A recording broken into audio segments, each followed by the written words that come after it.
casa! Opa, podemos entrar? Bem-vindo ao O de Casa, um podcast que fala das delícias e angústias de ser brasileiro vivendo fora do Brasil. E nessa temporada, a varanda está aberta trazendo boas histórias. Vamos explorar assuntos que fortalecem e conectam a comunidade brasileira fora do Brasil. Então puxa a cadeira, pega um pão de queijo, que o O de Casa está começando.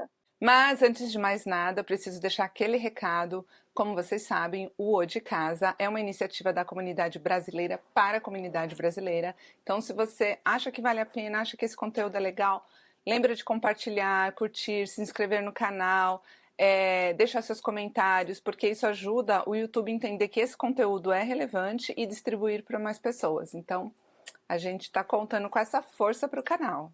Isso mesmo, Fê. E não podemos esquecer de falar da nossa apoiadora, Mavieira Consultoria, consultora de estilo e moda. A Mavieira ela é responsável pelo look nosso aqui do canal e ela tem um trabalho incrível que é a análise de coloração pessoal, essa análise pela qual eu já passei, a Clarissa também, e a gente super recomenda. Então vai lá no Instagram, Mavieira Consultoria, e manda uma mensagem para ela. Isso mesmo. Ô Fê, eu estava aqui pesquisando sobre o nosso tema de hoje e eu achei um fato super interessante. Você sabia que esse termo, o cliente tem sempre razão, ele nasceu aqui nos Estados Unidos? Sério? Eu não sabia, não. Sério. E a partir de então, ele ajudou a criar essa cultura do atendimento ao cliente que é feita até hoje, né? Então, é uma coisa boa para a gente trocar ideia com a nossa convidada, que hoje nós vamos falar sobre vendas, cultura de vendas na América, como eles negociam, como nós brasileiros negociamos e alguns tópicos aí que tem a ver com todo esse contexto. Então, fala aí pra gente, quem é a convidada? Mas antes de eu trazer a convidada, eu queria dizer que eu sempre admirei esse processo de vendas americano, né? Porque o Brasil começou a implementar também alguns segmentos, e eu lembro que eu fiz um curso com um consultor para academias, e era um processo daqui, e é muito bem estruturado, e eu amei, assim, mergulhar nesse assunto, então acho que vai ser bem bacana a gente conversar com a nossa convidada, que é expert no assunto. Nós vamos falar hoje com a Tati Bota. Ela é americana brasileira, ela é de São Paulo, mora há 9 anos em Michigan, é dona da Sandler by Tati Bota e nada mais, nada menos do que a cônsul honorária do Brasil em Michigan. Tati, seja bem-vinda novamente ao O de Casa. Muito obrigada, meninas. Muito obrigada. Estou super feliz de estar aqui. Eu acabei de almoçar, senão eu estaria comendo um pãozinho de queijo aqui. Né? Eu também fiz a coloração com ela e essa aqui não é a minha paleta de cores. Mas eu adoro essa jaqueta, não pude jogar fora. Mas não a jaqueta, Marina. Ai, que legal! E bem-vinda de volta, né, Tati? Falei Sim. Que a gente tem muito assunto diferente da outra vez. Então, assim, se alguém sentir alguma coisa... eu queria saber mais sobre ela, não falou sobre isso, não falou sobre... Volta lá no episódio 5 da primeira temporada que vocês vão ouvir mais sobre a Tati. Mas hoje a gente vai para um outro lado da história, né? É isso aí, nova vida, né? Novos negócios, e a gente quer muito ouvir sobre eles. Exato. Mas então, para começar, de novo, a Tati já conhece, já sabe como é que a gente funciona. A gente quer sempre que o convidado traga uma forma diferente de se apresentar, que é através da música brasileira. E, Tati, que música brasileira te inspira hoje?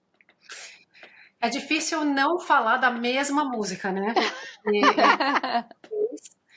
Porque eu, há 8 meses atrás, ou seja, depois do tempo que eu falei com vocês, eu fiz took the leap of faith, né? Deixei o meu trabalho na GM, numa grande corporação, para fundar a minha empresa. Então, mas é claro que o sol vai brilhar amanhã, mais uma vez eu sei, ou seja, outro recomeço, né? Não tenho como não falar dessa música, de novo. Ai, muito legal. É engraçado como é que a música... E às vezes a mesma música consegue continuar nos inspirando, né? Pra você ver, naquela época, quem voltar lá naquele episódio vai ver que você deu outras razões para ela te inspirar, né? E hoje tá te inspirando dessa forma, muito legal. A música brasileira é isso, né? Vai nos conectando a cada momento da nossa vida. E ela já faz parte da nossa playlist, né? Já tá lá, que aliás a nossa playlist, gente, tá enorme e muito legal, assim, né? É uma playlist, assim, só de músicas realmente inspiradoras, super recomendo ir lá no Spotify seguir. Mas, Tati, eu não vou perguntar para você novamente o que te trouxe aqui, porque a gente já falou sobre isso, mas a gente pode dar uma relembrada, né, breve, né, como que você chegou aqui em Michigan, mas o que te levou a ter essa mudança radical de carreira, né, de vida? Isso daí eu acho que seria bem legal de você compartilhar. Uhum. Sem me prolongar, né, naquela explicação que eu dei lá atrás, a gente veio para Michigan porque o meu marido trabalha para a GM e foi transferido, né, de lá para cá. Naquela época, eu tinha uma empresa no Brasil também, uma empresa exatamente como é a minha empresa aqui hoje, mas ela não era uma franquia como é a que eu tenho hoje. Então, no Brasil, eu tinha uma empresa de treinamento especializada em vendedores e gente que tem face com o cliente, né, que tem atendimento de customer care ou customer service ou vendas. Eu tinha essa empresa lá. E quando nós viemos, eu fechei a empresa, naturalmente, como muitos de nós que estão seguindo o principal, né, o profissional que está mudando para o exterior, e eu fiz isso. E desde então, né, pelos primeiros 8 anos, eu vinha trabalhando no início como uma profissional independente na área de treinamento, depois eu entrei em outras empresas, fiquei 5 anos na GM também, e no começo desse ano eu decidi que era hora de fechar o ciclo, e que eu estava preparada, equipada em todos os aspectos, tanto no aspecto emocional, de entender quem eu sou aqui, línguas, profissional, meu networking, estava sólido o suficiente para tomar a decisão de voltar a fazer o que eu estava fazendo lá. Então, para mim, é um fechamento de ciclo, né? Essa é a grande verdade. E fazer uma mudança profissional não significa que você estava infeliz antes. Claro. Eu falo com as pessoas que é o contrário, na minha opinião. Quando você está melhor quando você deve fazer as mudanças, porque você faz as melhores escolhas. Não, é verdade. A gente se sente mais seguro, né? Você está mais consciente para poder fazer qualquer opção, vamos assim dizer, né? E planejado, né? A escolha é sua, não é? Você não toma uma atitude porque você está sendo pressionado para tomar, seja financeiramente, emocionalmente, seja lá o que for. Você faz a coisa mais racionalizada e tende a dar certo mais rápido. Ô, Tati, e me fala aqui, quais são os pontos que você acha que são mais relevantes para a gente levantar nessa conversa sobre vendas? Eu acho que a gente deveria falar, porque primeiro que todo mundo vende, né? E assim, em todos os treinamentos que eu dou de vendas, eu sempre consigo fazer a conexão com gente que não tem o título de vendedor. E eu sei que eu tenho muita gente, por exemplo, empreendedores que assistem o de casa, que são pessoas que são de vendas. E, na minha opinião, são aqueles que deveriam aprender melhor como vender, porque às vezes você é muito bom no que você faz, mas você não consegue vender. Então a sua ideia acaba morrendo, porque você tem o talento, mas não vende. Então, assim, eu acho que a gente pode abordar diferenças entre a cultura brasileira e a cultura americana em relação a como vender. Mencionar uma coisa que a Fê estava falando aqui agora sobre como o americano tem processo na venda e o brasileiro é um pouquinho diferente. A gente pode ir por aí. A gente pode quando vocês quiserem, né? Vocês sabem. Eu acho que a gente pode, talvez, começar. Eu vejo assim que quando a gente vem, né, como imigrante, muitas vezes a gente tem um talento, tem uma expertise, mas não sabe muito bem como colocar isso nessa outra cultura, né? Porque é muito diferente, a forma de fazer é diferente, o mindset, né, das pessoas é diferente, aí também tem um lance de confiança, e quando você chega num outro país, você é um bebê, né, assim, você não tem todo um histórico, tudo aquilo que você tinha de, sei lá, diplomas e reconhecimento, ele precisa ser ressignificado, vamos dizer assim, né? Não é que você deixou tudo para trás. Então, eu acho que isso pode ser uma dor, assim, dos imigrantes, né? Como que Sim. a gente lida com isso? Você vê, você está falando, eu estou com um bloquinho de notas, como eu sempre tenho aqui, e estou tomando nota do que você fala, porque, de novo, né, puxa um cabelo, vem uma peruca. Tem milhões de coisas que você diz que fazem todo sentido. Primeiro de tudo por que eu acho que a conversa é relevante e a gente decidiu conversar? Porque, mais uma vez, tem muita gente que vem seguindo o seu parceiro, parceira, e aí tem um talento e resolve mudar de carreira completamente aqui, sair do corporativo que tinha no Brasil, por exemplo, e recomeçar. Ou profissionais liberais lá não conseguem executar a mesma função aqui, tem que recomeçar. Isso não é uma coisa ruim. Eu disse no episódio que a gente se encontrou que, na verdade, para mim é uma oportunidade de testar algo novo. Porque você já fez a decisão de deixar a sua carreira. Então, você tem um mundo na sua frente, que pode ser continuar, mudar, parar, fazer o que você bem entender. Então, é uma grande oportunidade. E muitos de nós na comunidade brasileira, e vou falar pela comunidade de Michigan, eu sei que vocês estão aí em muitos lugares, né? Fora do país, lá em Portugal, todos os lugares, mas o que eu conheço da comunidade de Michigan, muitos de nós passamos a ser empreendedores. Porque é uma maneira mais simples de começar. Mas isso também pode ser uma armadilha. Porque a gente vai, como eu disse, depender só de um talento. Por exemplo, você tinha um talento no Brasil de fazer confeitaria e aqui você resolveu ser boleira. Vai começar a vender seus bolos, a coisa vai começar a crescer, você quer viver daquilo, quer ter mais renda, mas não estruturou. Então, duas coisas que eu quero falar, e vou parar de falar para vocês, por favor, me dizerem o que tem na cabeça de vocês. Primeiro, para empreender você precisa estudar. E eu vou falar para mim, pela minha experiência. Eu já tinha um monte de educação do Brasil, mas antes de abrir essa empresa, como eu comentei com vocês, eu levei tempo para chegar aqui. E precisa de paciência para isso.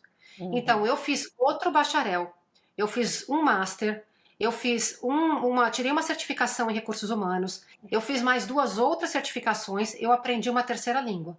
Eu não estou falando que todo mundo tem que fazer isso. O que eu estou dizendo isso que eu fiz é relevante para o que eu faço hoje. Então, lá atrás eu sabia que esse tipo de coisa iria fazer com que a minha transição de corporativo para uma empreendedora fosse mais fácil. Fácil, né? Isso aqui que está atrás de mim não é nada fácil. Mas assim, primeiro planejar. Que daí tem a ver também com o jeito que o americano vende, mas na transição de carreira é planejar. O que eu quero, o que é o futuro, trazer para o presente, começar a montar seus bloquinhos. Foi isso que eu fiz. Então uma sugestão seria essa, assim, de planejar, estudando, se preparando, tendo uma visão clara de onde você quer chegar, né? Exatamente, porque só o talento de ser uma boleira, ser uma costureira, só o talento não vai sustentar um negócio, especialmente nos Estados Unidos, eu diria. Porque aqui é o país da oportunidade. É o famoso que a gente fala no Brasil, em se plantando tudo dá. Aqui eu acho que sim, em se plantando tudo dá. Mas o americano ele é muito criterioso quando ele está contratando, porque eles têm essa coisa que em um primeiro momento parece ruim, mas não é ruim ou não é bom, é só diferente, eles contratam quem eles acham que é especializado naquela área. No Brasil, então, a boleira pode ser costureira. Aqui não, aqui a boleira é só boleira, a costureira é só costureira. Isso é uma coisa importante da gente pensar, porque para vender, a gente também tem que saber para quem que a gente está vendendo e o que a gente está vendendo. Então, a gente, além de conhecer o seu negócio, você tem que conhecer o que está ao seu redor. Parece óbvio a gente falar isso, parece muito óbvio, mas eu estou enfrentando esse tipo de situação vendendo, por exemplo, as minhas aulas de dança, né? Então, eu sou uma professora formada, igual você falou, sou graduada no Brasil, já tive uma experiência super consistente lá, com um público totalmente diferente. E aqui eu decidi vender o meu peixe para um outro tipo de público. Lá eu era focada em crianças, aqui eu resolvi focar em adultos. E aí muda completamente a forma de abordagem. Completamente. Porque não adianta eu falar que eu tenho habilidade com crianças de 3 a 12 anos, se o meu público é adulto, né? Então, assim, alguma coisa ou outra você vai conseguir adaptar. Mas se você não focar naquele público que você quer, da forma com que aquele público vai te olhar, é o que vai fazer você vender. Entende o que eu estou dizendo? Não quer dizer só a forma de vender, vai também a forma que o outro está me vendo. Como é que a gente pode... Não, é porque o que você está falando tem a ver com planejamento do negócio, né? Antes de começar a sair batendo em portas, você precisa planejar. E o que você está falando é exatamente isso, definir qual é a sua audiência. E definir a audiência vai desde a do seu posicionamento na mídia social, quanto o seu posicionamento quando você está fazendo um networking, que a gente tem que cobrir isso em relação a vender, quanto definitivamente o que você vai focar. Porque eu tenho plena certeza que você, mesmo estando focado em crianças no Brasil, você podia ensinar qualquer um, mas não é assim a cabeça do americano. Vou te dar o meu exemplo. No Brasil, a minha empresa, ela nasceu focada em treinar profissionais de vendas. Acontece que o meu networking era tão grande que os meus clientes começaram a pedir outras coisas. Então aí eu comecei a converger para liderança, para carreira, para um monte de coisas. Eu posso fazer tudo aquilo. Chegando aqui, se eu quero ter sucesso rápido, eu preciso focar em uma persona, uma coisa. Então, hoje, quando eu me coloco lá out there, quando eu vou lá para fora, eu sou uma empresa de treinamentos para vendas. Depois que o cliente me comprou, eu posso chegar lá e falar assim, ó, você precisa disso, precisa daquilo, porque como eu tenho 10 anos de RH também, eu posso fazer um monte de coisas de RH. Mas se eu não tiver certo onde eu vou, literalmente nenhum lugar eu vou chegar, especialmente nessa cultura. Eles não vão porque a gente... De novo, a gente volta um pouquinho até lá no outro episódio que a gente falou de escassez. No Brasil, a gente tem tanta escassez que você prefere falar, olha, eu posso isso, isso e isso. O que te atende? E aqui é o contrário, né? Aqui você fala, o que você precisa? Ah, nisso eu posso te atender. Eu acho que é um pouco por aí. E também eu acho que a visão é diferente, né? Aqui tem um valor para os especialistas, né? Então você, sei lá, eu vou dar um exemplo meu. Eu furei meu dedo com o grampeador. E aí começou a infeccionar e tal. E aí eu fui na farmácia e a farmacêutica passou uma pomadinha que não resolveu nada e estava infeccionado. Aí eu fui na médica de família. Falei, tá infeccionado, assim, não tem como... Aí ela falou, então eu tenho que te fazer um encaminhamento para médico de mão. Eu falei, oi?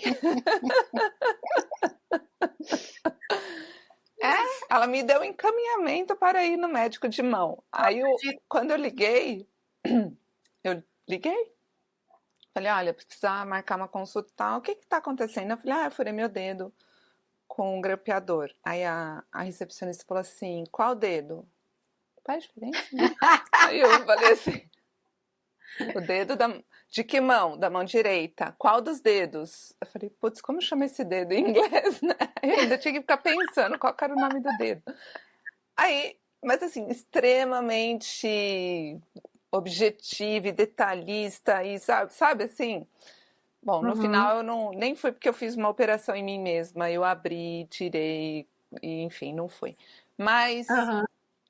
esse é um exemplo de quão especialista eles são e como que funciona a mente aqui, né? Totalmente diferente mesmo, né? E tem milhões de razões por que eles foram formados assim, por que a cultura é assim. E eu prefiro dizer que não cabe a mim discutir se é certo ou errado, assim. Parece um absurdo esse tipo de coisa. Mas se eu quero suceder, eu tenho que me adaptar.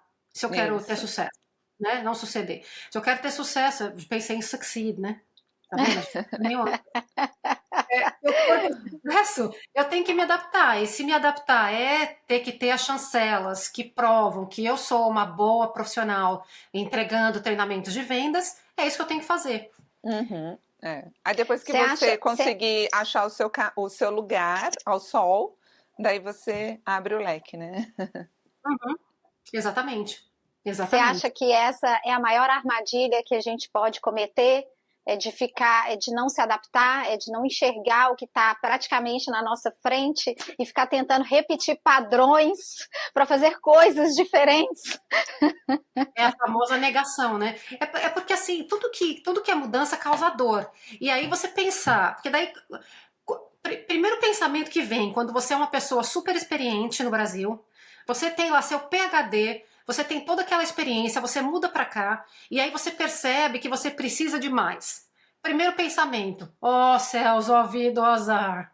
Coitado de mim, eu vou ter que fazer tudo isso de novo? O primeiro pensamento é o de vítima. O segundo pensamento é, meu Deus do céu, será que vale a pena eu investir todo esse tempo indo totalmente making this up, e voltando para a escola e fazendo mais 4 anos de faculdade, vale a pena? O segundo é, porque o primeiro pensamento é de vítima, o segundo é de, meu Deus, que preguiça. Né? Aquela preguiça. Se você não sair desses dois, literalmente você não vai sair do lugar, porque eu sempre falo, o Natal vai chegar você querendo ou não.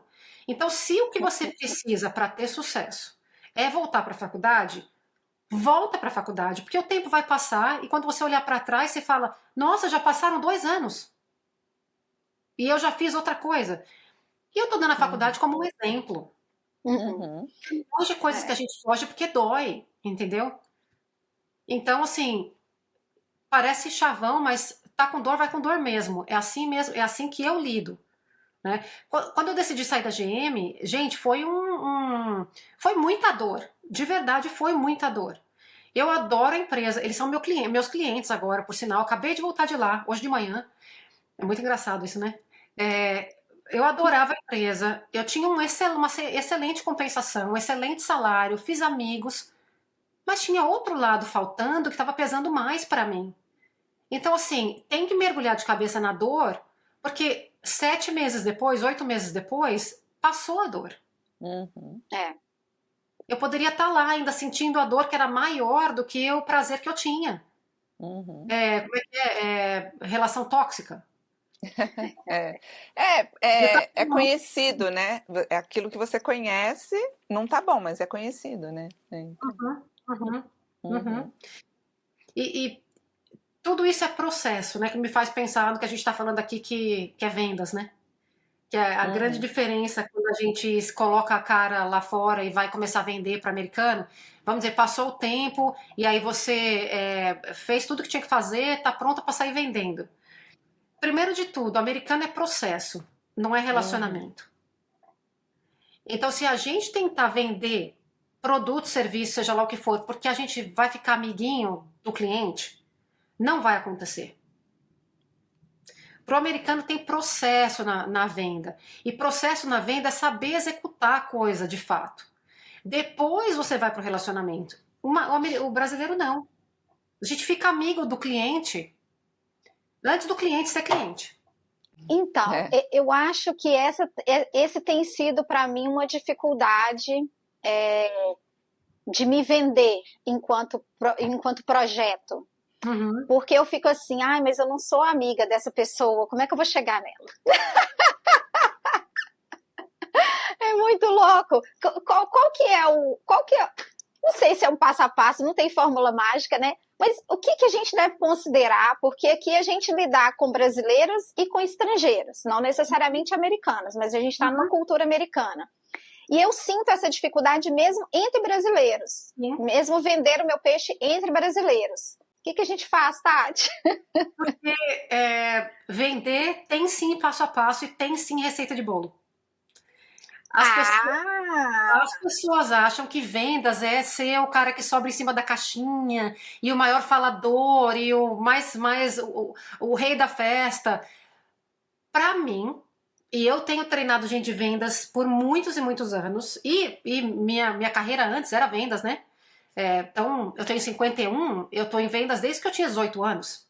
Aliás, antes dos 18, porque eu trabalhava numa videolocadora e recomendar filme é praticamente vender, né? Vender, Então, a gente acredita que o falador, que o bom de relacionamento é o melhor vendedor. Eu acho que é o contrário.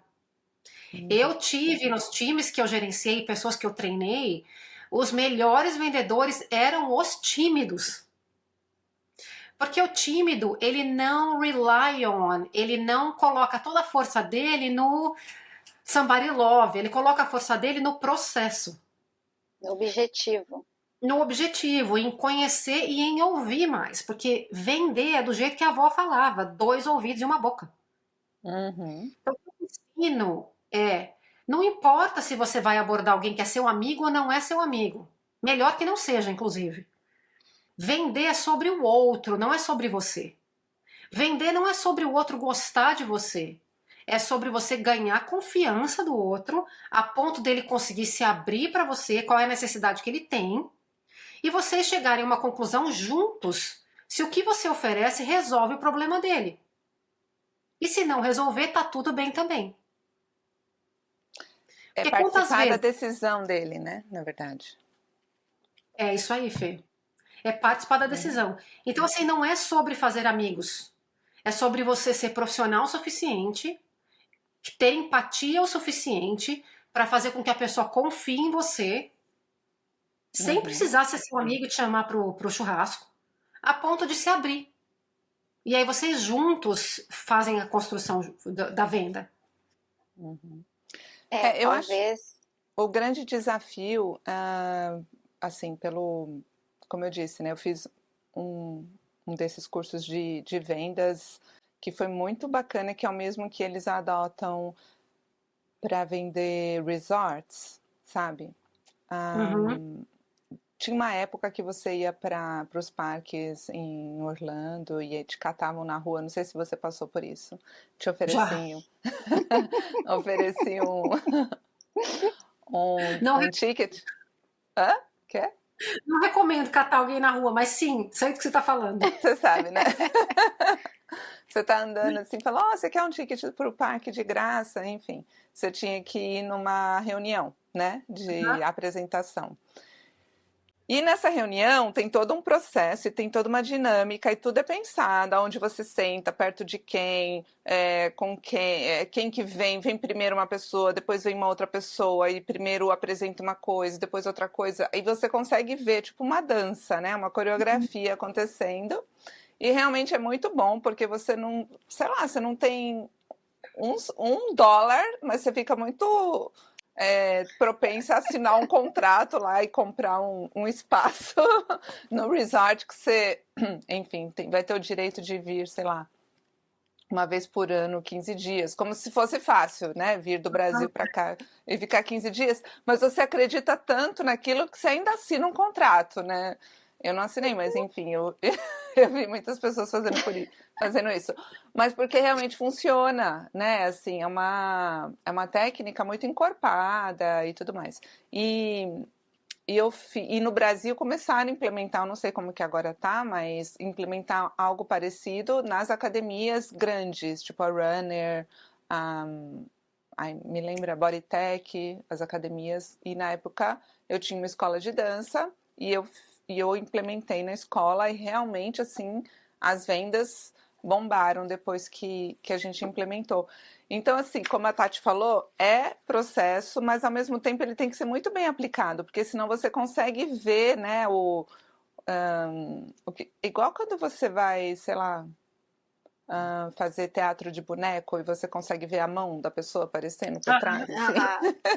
Eu tenho essa sensação. Você vê que é forçado, né? Exatamente. Eu não sei, assim, eu fico pensando quais são qual que é o gatilho, sabe, para você. É difícil falar em ter sucesso, mas atingir aquilo minimamente, né? Porque também não quer dizer que você vai atingir o sucesso total, mas não quer dizer que você está falhando. Mas o que você considera assim que são os pontos quando você vai? Eu estou gaguejando aqui, mas é porque eu estou falando uma coisa e pensando em outra. Porque eu estou pensando assim, todo mundo vende, né? Todos nós vendemos. Mesmo que qualquer profissão que eu tenha, eu estou vendendo o meu trabalho, né? Então, partindo desse princípio, que eu estou vendendo o meu trabalho, independente de qual ele seja, o que faz ele ter sucesso mais rápido ou devagar?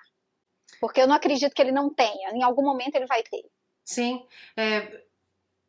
Eu vou dar a resposta mais simples do mundo. E acho que quando a gente estava... Não sei se a gente estava já gravando ou não.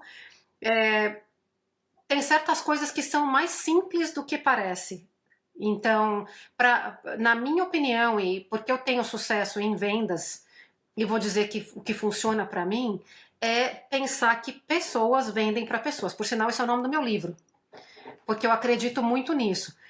Qualquer processo de vendas, ele é sobre o outro, não é sobre você. Então, se você quer vender o seu trabalho, se você quer vender a sua imagem, se você quer vender o seu produto ou serviço, você tem que fazer com que a pessoa que está na sua frente enxergue que é sobre ele, não é sobre você. Porque isso é psicologia da venda. A partir do momento que o outro percebe, capta, sente de que você está ali para você ganhar, a pessoa desconecta. Vai embora. Na hora. Na hora, o corpo tá lá, a mente não tá mais. Por que que a gente, quando tá numa loja vendo roupa, a pessoa chega e fala, posso te ajudar? O que que a gente fala? Ai, não, só tô olhando. Por que vocês acham que a gente faz isso? Simplesmente porque a gente tem medo de que venha alguém que venha alguém pressionar a gente para tomar uma decisão que a gente não quer. Porque as pessoas gostam de comprar, mas elas não gostam de ser vendidas. Então, assim, a abordagem, ela tem que ser... Primeiro que tem uma coisa que eu ensino na Sandro que chama interrupção de padrão. Se eu sou essa vendedora, ao invés de chegar e falar assim, hey, Fernanda, ou qual o seu nome, ou tal, posso te ajudar? A Fernanda vai falar, não, tô só olhando. Eu ia chegar do lado dela e falar assim, eu tenho quase certeza que você tá aqui só olhando, né? Mas será que eu posso ficar aqui do seu lado olhando junto com você? Então isso é interrupção de padrão. E tem milhões de jeitos de fazer. Mas voltando para sua pergunta sobre sucesso, é a partir do momento que você, em qualquer processo de vendas, numa entrevista, por exemplo, você faz o outro lado saber que é sobre eles, a pessoa está vendida. Ela está completamente na sua. Numa entrevista, quando eu ensino as pessoas a passar por entrevista, eu falo para eles, tudo que você fala, você tem que fazer com que o outro, do outro lado da mesa, imagine você executando o que eles precisam e resolvendo o problema deles. Porque o ser humano é egoísta, e não no mau sentido. É selfish. Se eu não vejo você resolvendo o meu problema, você não serve para mim. Faz sentido? Porque na verdade a venda é isso. Você vai casar uma necessidade do outro com um objeto ou com uma questão que você tem para vender para ele. Então as coisas têm que casar. E eu acho que isso, talvez para mim, pessoalmente, é um pouco complicado, porque o meu ser brasileiro, está tão dentro da venda que eu tenho que me conectar e eu tenho receio. Se a pessoa falar, não, ai meu Deus, ela não gosta de mim, ai, ela não gostou disso, ai, eu não fui boa o suficiente para ela. Isso é muito padrão brasileiro que às vezes a gente tem que deixar para... Né? Não só no Brasil também a gente vive isso, mas é uma questão muito pessoal que você deixa aflorar e que talvez não devesse, né? Em vendas você não pode levar nada pro pessoal. Nada. E eu acho que isso é do brasileiro e de um monte de outras culturas também, inclusive do americano. Eu ensino a separar a identidade da posição.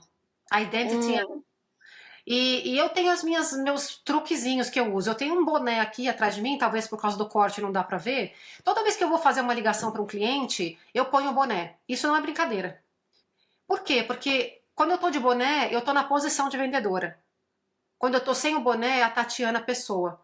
Quando a gente leva as coisas pro pessoal, qualquer ação que você tá fazendo vai por água abaixo. Em vendas é um trabalho de rejeição. Porque um dia você vai falar com alguém, ele vai te falar sim. Agora, 5 minutos antes da nossa conversa aqui, eu recebi um e-mail de um cliente falando para mim que ele não vai seguir adiante comigo. Se eu levo aquilo pro pessoal, o resto do meu dia acabou. Tá lascado.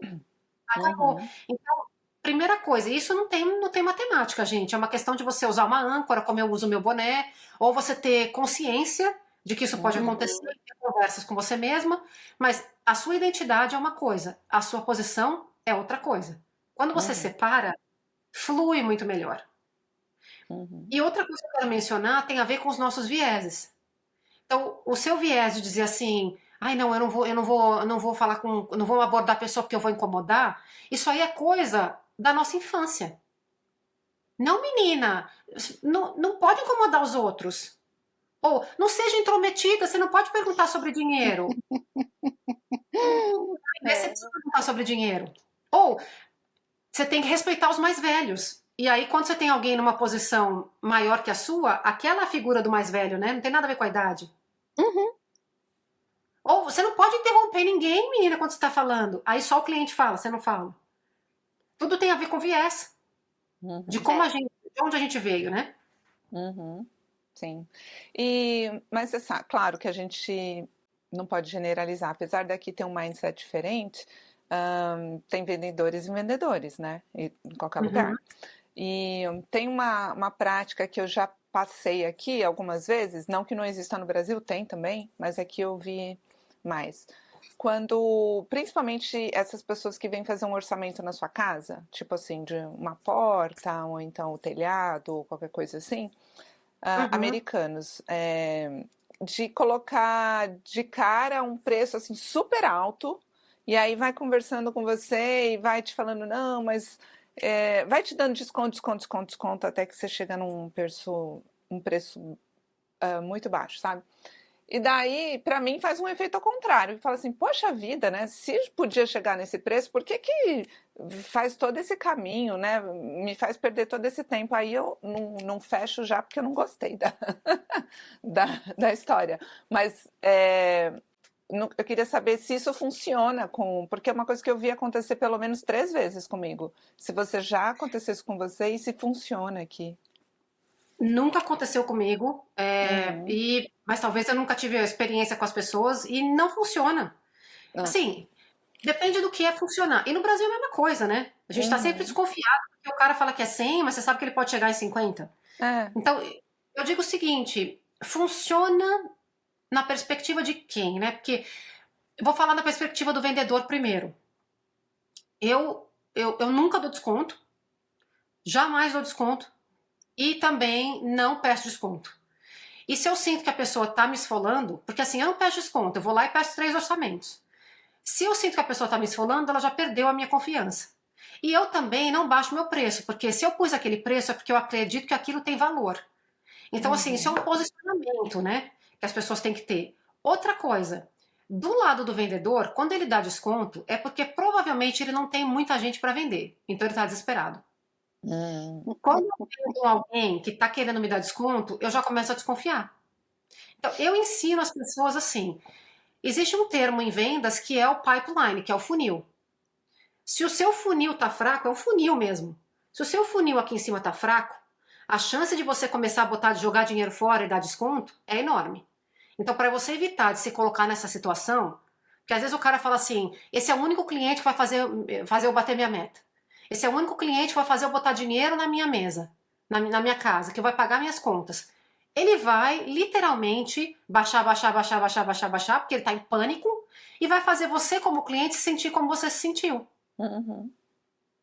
Na verdade, talvez ele nem quisesse fazer sacanagem com você, mas ele começou a ficar em pânico porque ele não tinha um pipeline forte e aí ele estava desesperado por fechar com você. Só que a mensagem é, esse cara tá fazendo sacanagem comigo. Entendeu? A gente recebe desse jeito, né? É engraçado. E é engraçado. Não, e é engraçado como é que tem a ver com autoestima mesmo, né? É autoestima. É autoestima e processo e preparação. Porque assim, num processo de vendas, você tem que ter passo a passo. Então, assim, todo dia eu tenho que prospectar. E se prospectar não é ligar, fazer ligação fria. Não é isso. Prospectar é participar de networking, usar o LinkedIn, entrar em contato com pessoas que eu conheço. Depende do que você vende. Todo dia tem que prospectar. Todo dia tem que fazer follow-up com o cliente. Todo dia tem que botar sua cara lá fora. Todo dia. Se você não faz esse passo a passo, essa receita, o bolo não sai. E aí, você pode fazer só um pouquinho, o bolo não cresce. E aí você fica em pânico. Vira uma bola de neve no final das contas, né? Vira uma bola de neve. Vira uma bola de neve. Ô, Tati, e o que você vê assim de semelhança entre o estilo de vendas aqui e negociar no Brasil? O que você vê assim, de mais relevante? Porque tem muita coisa, obviamente, né? Depende da cultura, o brasileiro é muito aberto, o americano é mais fechado, tem processo, não tem processo. Mas o que de cara, assim, você fala, é isso? Eu vou ter que repetir até o que eu disse, que eu acho que é o mesmo, assim. O vendedor que ele tem mais ouvido do que boca, ele encanta aqui e encanta lá. Então, eu acho que isso é para todo lugar. Essa é a grande semelhança. E é isso que as pessoas não conectaram ainda, porque parece óbvio, né? A gente estava falando lá atrás do que é óbvio no processo de vendas. Mas quando você está do lado de cá como vendedor, tem tanta coisa playing along, tanta coisa acontecendo, sua emoção, seu pânico, tem que bater a meta, tem que vender, tem que ganhar dinheiro. Ele não gosta de mim, ele gosta de mim, eu sou novo aqui, eu tenho um sotaque. Tem tanta coisa na sua cabeça que você esquece. E aí, quando a emoção está em jogo na venda, você faz tudo errado. E a primeira coisa que a gente faz errado, a gente fala mais do que escuta. E aí, quando você fala mais do que escuta, tá perdido. A venda tá perdida, a entrevista tá perdida, tá tudo perdido. Até numa entrevista, você tem que prestar atenção se você tá falando demais. É. Uhum. Eu acho que isso é a semelhança. Uhum. Bacana. E, assim, pensando nessa coisa da recolocação, das pessoas, né, que acabam vindo para cá e estão acompanhando alguém que está, enfim, que foi transferido, né? Você acha que valeria mais a pena apostar num processo de vendas mais aberto para estrangeiros, americanos e brasileiros? Ou você acha que focar na comunidade brasileira também é um caminho viável, assim? O que você faria? Qual que é a sua opinião? Eu acho que focar só na comunidade brasileira ou em uma comunidade que seja é um risco muito grande. Uhum. É um risco muito grande. Porque tem uma diferença muito grande entre o Brasil e o brasileiro e o americano no processo de compras, que isso aí é real para mim. E eu vejo isso no meu dia a dia. Isso não é uma crítica de jeito nenhum, por favor, não é uma crítica. O brasileiro, ele dá menos valor para as coisas. Então, ele sempre acha que o que você está cobrando é muito caro. O americano, ele vê de um jeito diferente. Por quê? Aqui na cultura americana é a cultura do faça você mesmo, certo? Você vai lá no você vai no Lowe's, você vai em todo, você faz você mesmo, você resolve suas coisas. Quando tem serviço envolvido, sempre custa mais caro. Então, quando você vende serviço para o americano, ele dá valor. Não é que ele não pode pedir desconto e tudo mais, mas a minha experiência é, ele paga o seu preço. O brasileiro, ele diminui o seu preço. Ele desvaloriza o seu preço. Porque talvez o serviço no Brasil seja visto diferente, porque aqui para você ser encanador, você tem que ir para a escola. Lá você vira encanador porque seu avô ensinou, entendeu? E não tô falando que é bom, que é ruim. Então eu acho que vender só para brasileiro é um risco muito grande. Primeiro que a comunidade é menor, né? A não ser que você esteja lá na Flórida. Aqui em Michigan nós somos 7 mil. Uhum. E outra, né? Tem que diversificar, né? Fala, Cláudia. Não, eu ia comentar isso mesmo, que serviço no Brasil, ele acaba que é mal visto. Então, a pessoa que presta serviço, ela geralmente ela vai para o lado da estima baixa. E aqui eu também vendo serviço e eu percebo, eu tenho 3 tipos de trabalho hoje. Vamos vender. Então, a gente tem o podcast, que a gente está vendendo, sim, a gente vende, né? A nossa cultura, a gente vende a nossa conversa, né? A gente vende. Tem as aulas de dança e eu também faço faxina. Faço parte desse rol.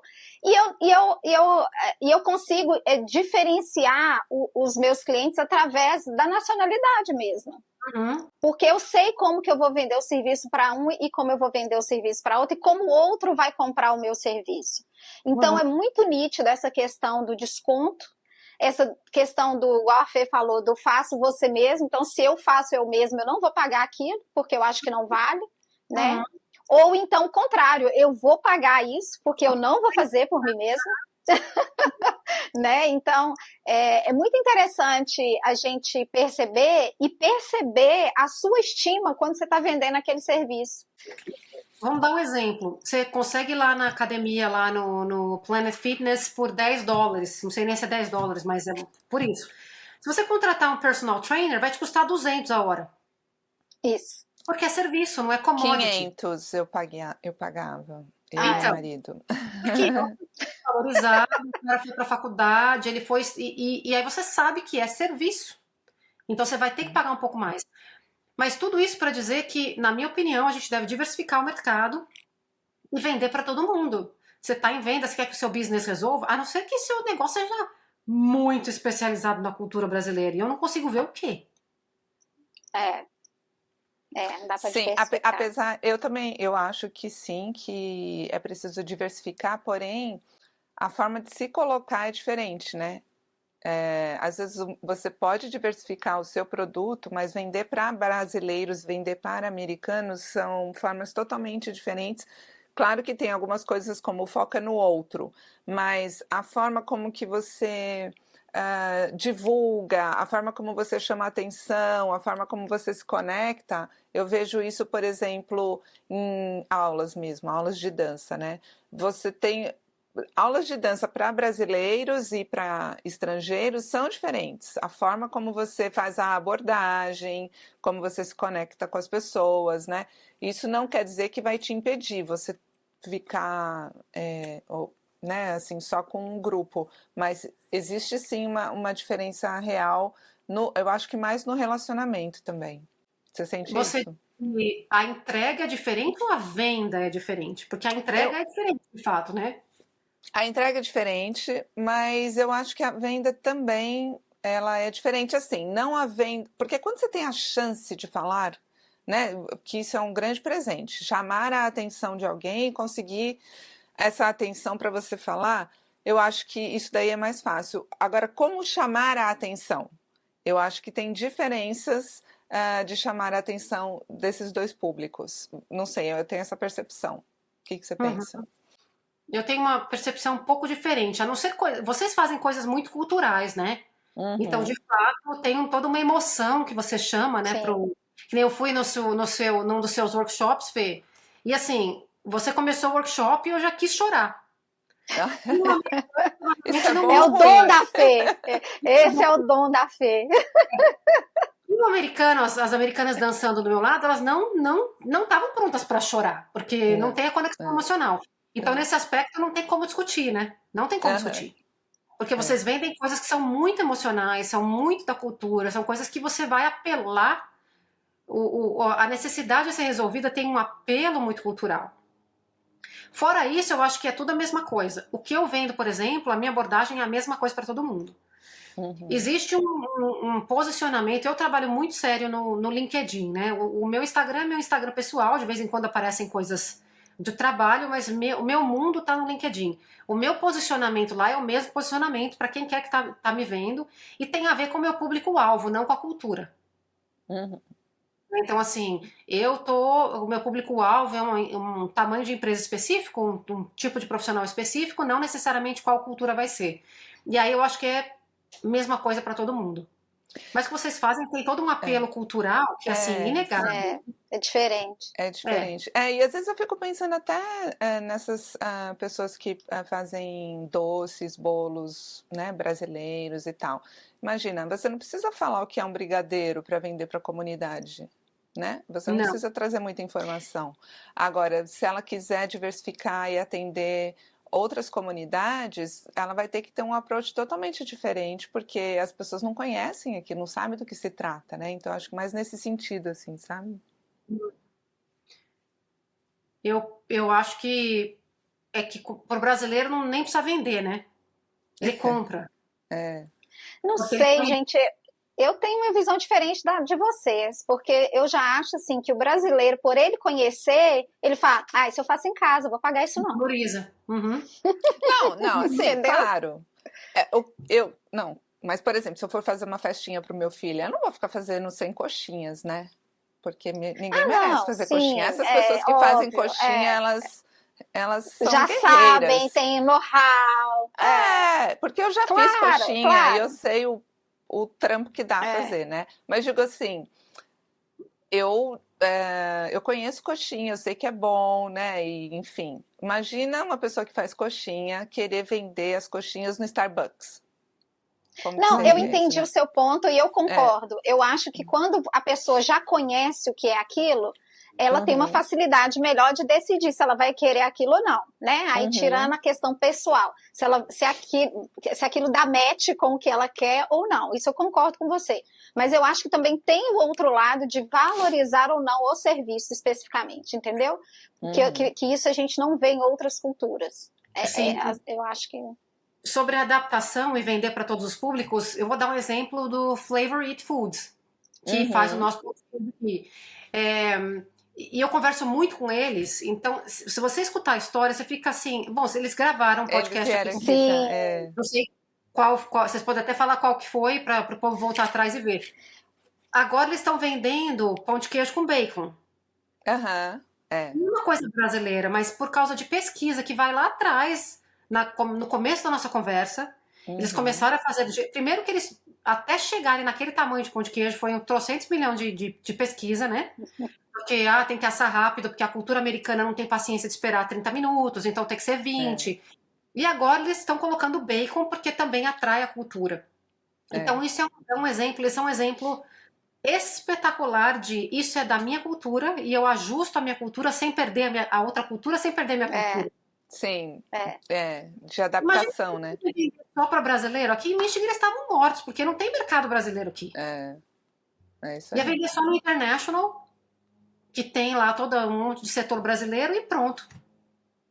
Né? Então, acho que eles são um exemplo legal. Mas eu lembro deles comentando assim que teve uma vez que ele chegou não lembro se era num hotel, enfim, não era de brasileiro, era de americanos. E aí ele perguntou assim, mas vem quantos no pacote? Não, na caixa. Porque ele falou, vem tantos no pacote, né? Ele falou, tá, mas a caixa vem quantos? Aí ele falou, quantos você quiser, né? Aí ele falou, não, você tem que falar quantos que vem na caixa. Como assim, quantos você quiser?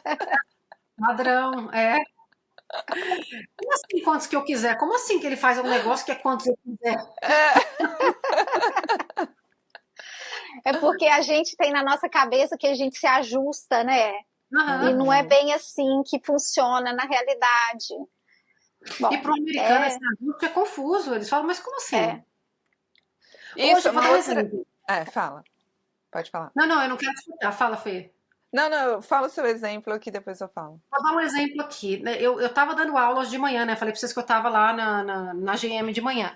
E eu tinha combinado com eles na semana anterior que essa semana, na minha sequência de aulas, essa próxima seria comunicação.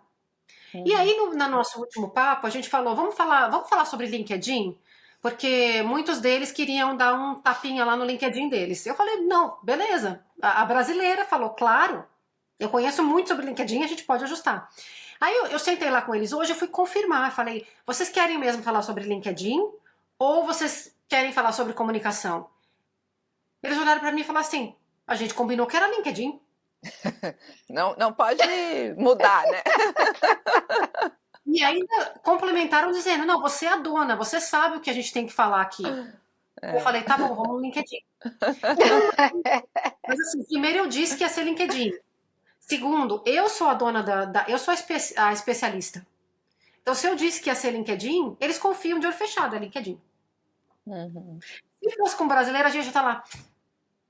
Comunicação pode ser bom. Mas LinkedIn também pode ser bom. Vamos fazer metade de um, metade do outro. Isso que eu ia falar. Vamos começar falando da comunicação e depois a gente... No fim das contas, uma coisa tem a ver com a outra mesmo. Mas isso é uma diferença cultural muito marcante aqui, né? Que a gente percebe, né? Que é muito comum pra gente, no Brasil, sei lá, ter um diploma de administração, dar aula de dança e também, sei lá, trabalhar no centro espírita e, sabe, assim, né? Tudo ao mesmo tempo agora, isso não causa estranheza. E aqui uma coisa é uma coisa, outra coisa é outra coisa, né? É muito assim, né? Então a gente tem que tentar entender como que é o mindset para você conseguir se ajustar, né? Isso não quer dizer que você não é capaz de fazer mais de uma coisa, né? E no processo de vendas isso é muito real, porque eu tenho clientes aqui e tenho clientes no Brasil. Uma empresa no Brasil, né, que eu atendo lá. E para os clientes aqui, eu ensinar o processo de vendas é muito mais tranquilo. Eles esperam que eu ensine um processo. Para a empresa do Brasil, dá tilt na cabeça deles. Porque eles não conseguem entender que eles têm que seguir um processo para a coisa dar certo. É tudo atropelado. Não, por que a gente não faz isso? Por que não não põe primeiro o queijo, depois o molho? É. Então é difícil deles que isso é possível. Inclusive eles falam, não, o molho, depois o queijo, esse negócio de processo, isso é coisa do americano, tá? Isso não vai funcionar aqui. Uhum. Mas funciona lá, mas é o mindset que, assim, não aceita tanto o processo. Uhum. Porque não, se eu ficar amigo do cliente, ele compra. É. E não é assim. Eu acho que é o caminho do meio, eu acho né? que eu acho que é bem isso, assim, é conhecer você, conhecer o meio, acho que ter confiança, né? Também ter confiança naquilo que você está vendendo. Eu acho que é mais do que 50% do caminho andado. Vai lá, porque a pessoa vê em você, sabe, que aquilo não é o que a gente estava falando antes, que aquilo não é impositivo, né? A pessoa sente em você realmente que você vive aquilo e de repente até desperta nela aquela necessidade, mas não na obrigação, né? Não na obrigação. Não, é ter confiança para vender, é acreditar no produto que você vende, é você estar estruturado do jeito que combina com você. Então tem um monte de gente que eu treino que eles querem ter todo o detalhe do processo. Outros, eles querem ter outro tipo de segurança. Então, assim, olhar pra gente e falar assim, caramba, o que eu vou usar aqui que vai me deixar forte? Eu sou extremamente no gerenciamento de tempo e eu vivo o meu Customer Relationship Management Tool, meu CRM, que a gente fala em vendas. Eu vivo aquilo, tudo que está lá no meu CRM eu executo. Isso para mim me deixa tranquila e eu acho que eu tenho confiança na hora de vender. Agora tem gente que faz diferente, mas por isso que eu, na minha opinião, vendas é uma profissão. Deveria ter faculdade de vendas. A minha missão é fazer com que as pessoas de vendas tenham orgulho de dizer que elas estão em vendas, não que elas são vendedores porque elas não tinham mais nada para fazer na vida. E eu quero que empreendedores tenham orgulho de falar, eu tenho que vender para minha empresa ir para frente. Porque se você olhar a taxa de empresas que fecham, elas sobrevivem ou fecham em até 2 anos. Por quê? Porque o profissional, ele é muito bom no que ele faz, mas ele não criou um plano de negócios e não executou as tarefas de vendas. Então não adianta ser super talentoso se você não faz isso. Então, para mim, vendas é uma arte, sim. Tem gente que tem mais facilidade, sim, mas dá para aprender. E dá para aprender muito bem. E eu tenho uma curiosidade. Manda. Eu recebo, acho que vocês devem receber aquelas ligações do pessoal vendendo, né? Alguma coisa. E no Brasil também tem, e aqui também tem. E eu fico pensando, se esses call centers existem, é porque deve funcionar de alguma forma, né?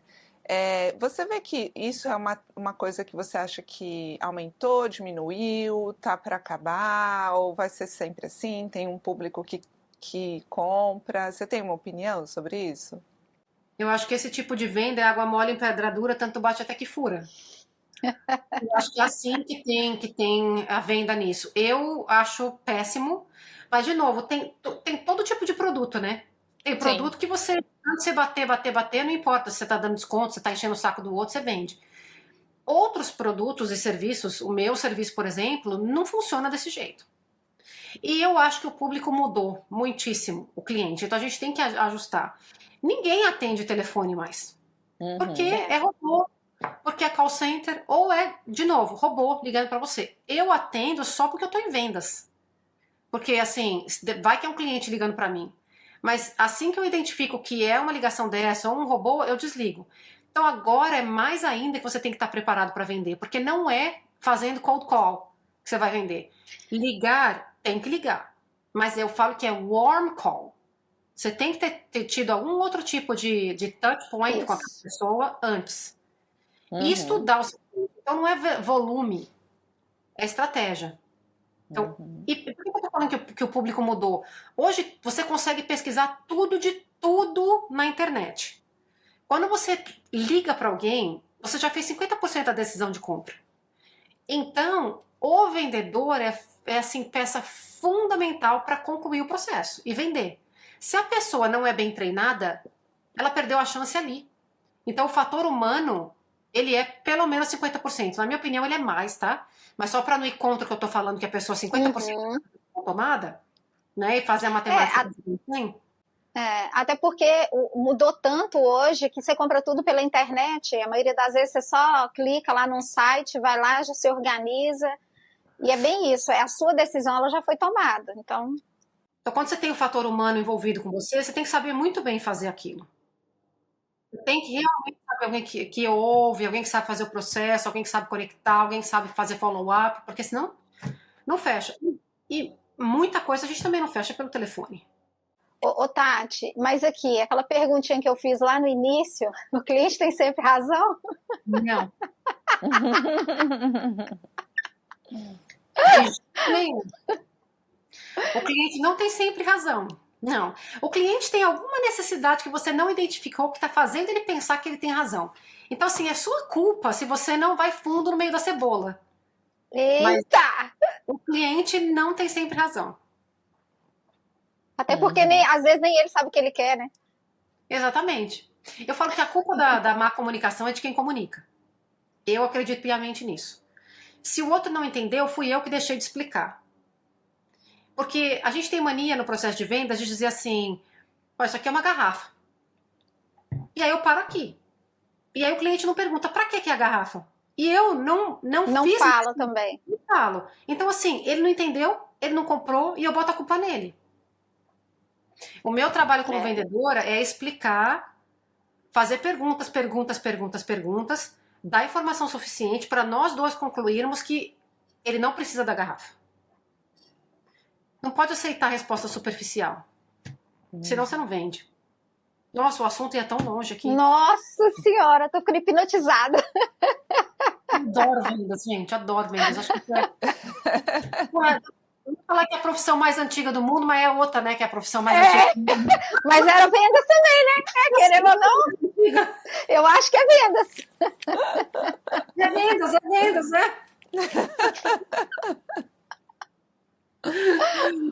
Ô, Tati, meu Deus, a gente tá chegando no final já. Nossa, passou voando, né?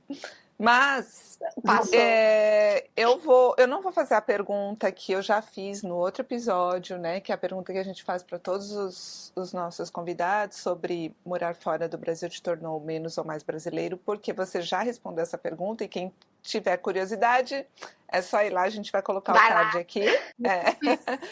Mas eu queria saber se o fato de você ser brasileira e fazer parte desta cultura brasileira, você acha que isso te ajudou ou ajuda ou atrapalhou em entender um processo de vendas como esse, assim, com processos, com começo, meio e fim? Se isso facilitou, se dificultou? O que você vê? Só me ajudou. Só me ajudou. E eu posso falar isso dar 1 milhão de explicações para isso. Primeiro que, como a gente é resiliente demais no Brasil, por conta de tudo que a gente já conversou aqui, né? Que uma hora é azul, outra hora é vermelha e tal, ficou mais simples para eu entender que o mundo aqui era diferente. Então, volta naquilo que eu falei, né? Se eu não estou me vitimizando e nem com preguiça, a terceira parte é usar o benefício que eu tenho de ser brasileira e resiliente para entender que o negócio é diferente. Então, assim, para mim foi melhor ser brasileira nesse ponto, porque eu pude entender que tinha algo diferente do que eu já conhecia, né? E outra coisa, eu tenho certeza, todas as interações que eu tive com as pessoas falam que a energia, que a empatia, que o carisma que eu tenho, e não é Tati, eu acho que isso é coisa do brasileiro. É muito visível. Então é outra vantagem de ser brasileira. A gente tem esse calor humano, né? Que ajuda em vendas de um jeito ou de outro. Com processo ou sem processo, ajuda, né? É olhar no olho, é ter essa coisa de gente pra gente e tal. Que todo mundo tem, mas a gente tem um jeito de transmitir que é quase palpável, na minha opinião. E a gente trabalha. Então, curioso que ontem eu fui levar meu filho na aula de vôlei e encontrei uma coreana que estudou comigo. Eu, que bom que você tá aqui, a gente foi conversando, não sei o quê. E ela falou assim pra mim, nossa, antes de fazer esse curso, porque ela fez o mesmo curso que eu e tinham muitas brasileiras no curso, né? Ela falou assim, nossa, antes de fazer esse curso eu achava que os mexicanos eram as pessoas mais legais, mas eu acho que são os brasileiros. E olha que coreano é super legal, né? Ela é super legal também, né? Acima dos legais, eu acho que a gente é mais legal. Eu falei, obrigada. Ai, meu Deus. Ai, gente, queria ficar aqui conversando com vocês, ó, até mandar parar. Até mandar parar. Mas, ó, você já foi nossa convidada, tem outras perguntas que a gente comumente faz, mas que eu também vou seguir o padrão da Fê e não vou te perguntar. Mas eu queria que você falasse um pouquinho, então, assim, deixasse para o pessoal onde te encontrar, como é que é seu curso, você tem um livro, então dá o seu... Vende o seu peixe, Tati. Faz o seu jabá. Comercial de 30 segundos aqui, mas o melhor jeito de me encontrar é no LinkedIn. Eu tenho meu Instagram, que é tati.bota, se eu não estiver maluca.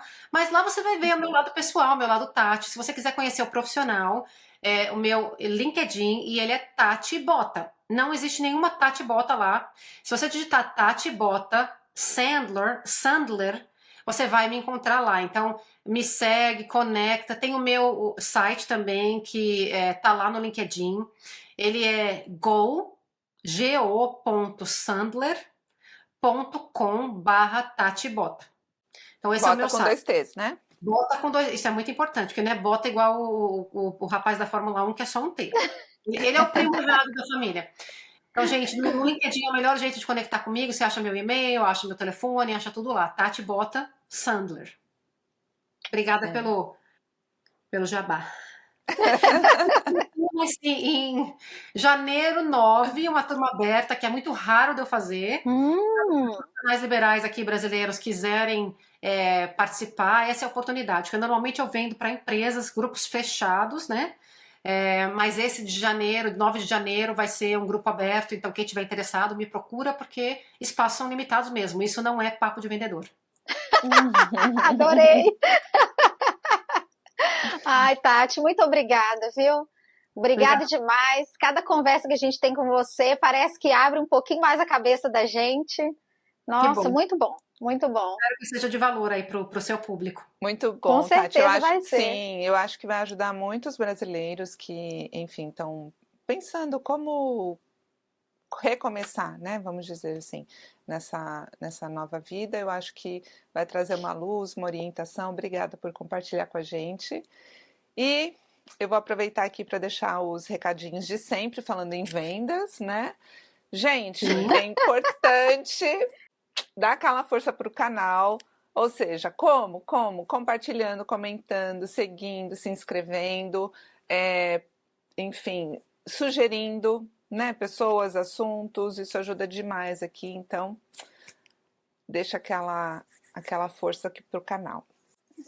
Isso mesmo, segue a gente lá no Instagram, Facebook, TikTok, no Spotify também você pode ouvir e ver esse episódio, assim como a nossa playlist Inspirações, que tá inspiradora, então corre lá. E pra gente ter certeza que você ficou até o fim desse episódio, comenta aqui, #vendas. É isso aí. O De Casa vai ficando por aqui. Tchau, pessoal. Obrigada, meninas. Tchau, De Casers. O De Casa.